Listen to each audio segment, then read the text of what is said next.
जानबूझ करके उसको रोका है और साजिश ये है कि ये वर्ल्ड क्लास जो बिल्डिंग बनी है उसको बेच दिया जाए, क्योंकि ये सरकार बेच करके लाभ लेना चाहती है। 70 करोड़ रुपए भी दे दिए अपने ठेकेदार को।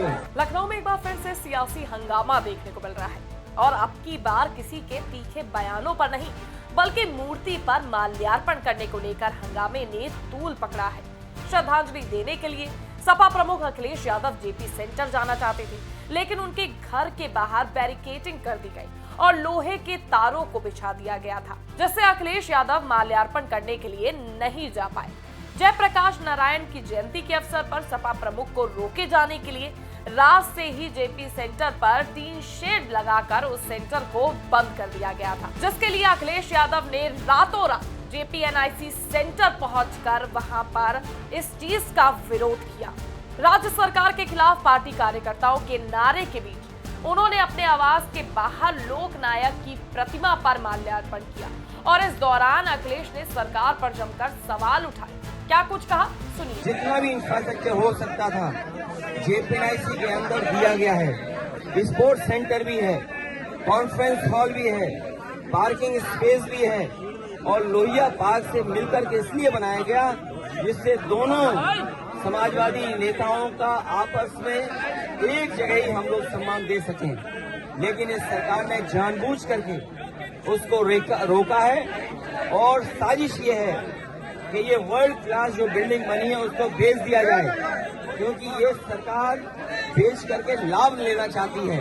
अखिलेश ने आगे कहा, जयप्रकाश जी के योगदान के बारे में पता होता इन्हें तो जिस तरह से फोर्स लगा रहे हैं ये नहीं लगाते, खुद त्योहार मना रहे हैं और हमें नहीं मनाने दे रहे हैं। उन्हें क्या पता है जयप्रकाश जी के बारे में, उनके योगदान के बारे में क्या पता है उन्हें? अगर योगदान के बारे में पता होता तो ये जो फोर्स लगाई है नवरात्र के दिन फोर्स नहीं लगाते।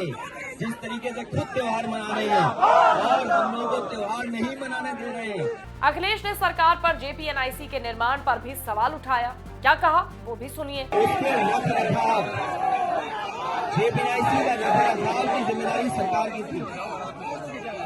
जेपीएनआईसी के निर्माण को पूरा करना, पूरा करके उसको जनता के लिए खोलने की जिम्मेदारी भारतीय जनता पार्टी की थी।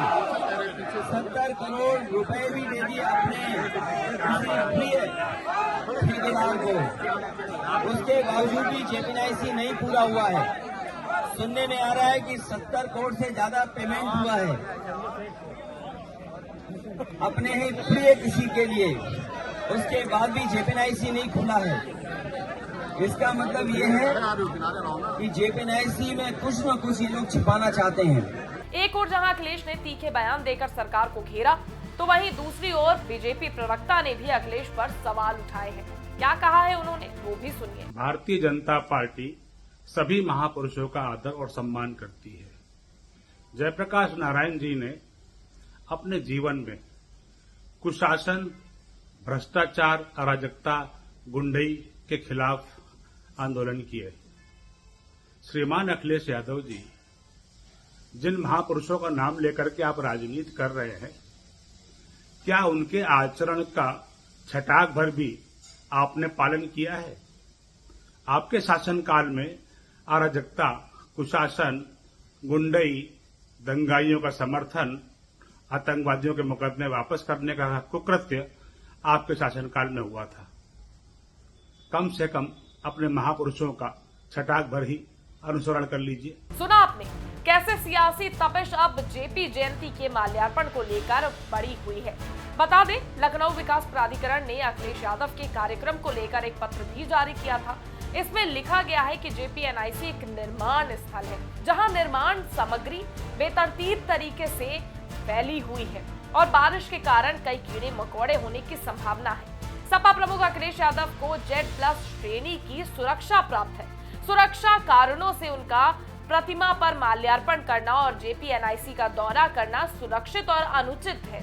ऐसा नहीं है कि ये पहली बार है, इससे पहले पिछली बार भी जयप्रकाश नारायण की जयंती पर माल्यार्पण करने को लेकर हाई वोल्टेज ड्रामा देखने को मिला था।